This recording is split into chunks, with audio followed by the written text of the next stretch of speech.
Hello viewers तेज आपण स्वागत जनावुछि आपण प्रिय YouTube channel all in one को बंधु मैंने देखंतु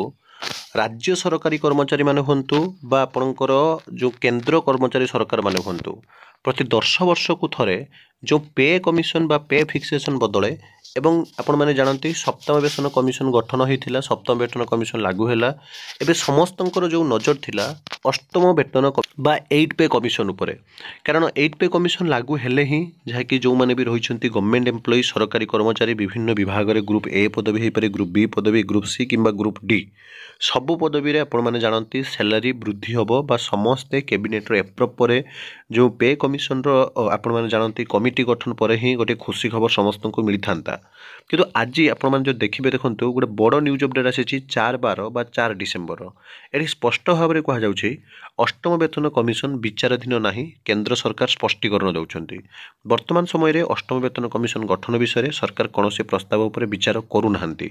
संसद रे अस्त्र तथा राष्ट्र मंत्री पंकज चौधरी एही सूचना दैछंती शेष थर लगी 2014 फेब्रुआरी सप्तम वेतन कमिशन गठन होइतिला जहाँ प्रभाव रे देखो 2014 होइतिला माने 2024 रे होबा कथा जहाँ कि सरी आसिलानी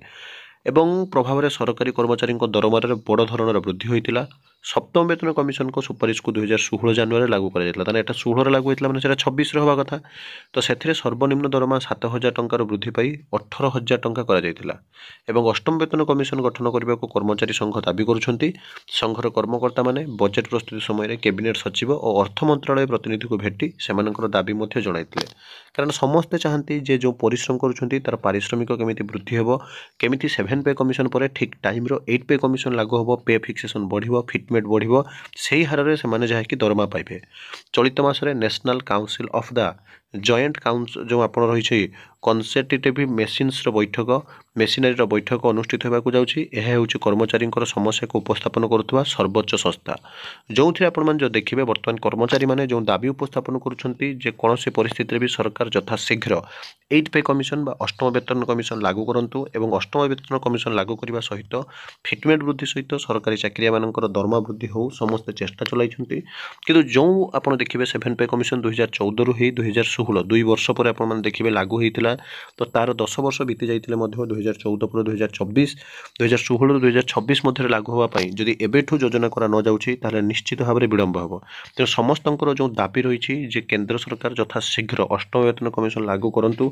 जेते शीघ्र लागू होबो सेही अनुसार समस्तंकर दरमा वृद्धि हेबो एवं तापरे जहा कि स्टेट गवर्नमेंट रे एम्प्लॉय मानकर मध्य दरमा वृद्धि हेबो तो ये थिला गोटे गुरुत्वपूर्ण न्यूज अपडेट एही सब ऑथेंटिक जेन्युइन और ट्रस्टेबल इन्फॉर्मेशन पई चैनल को सब्सक्राइब लाइक शेयर करंतु बिताई दियंतु एक नया वीडियो सहित पुणी थरे आपण मानक पाखक आसीबी बंधु उत्कल जननी।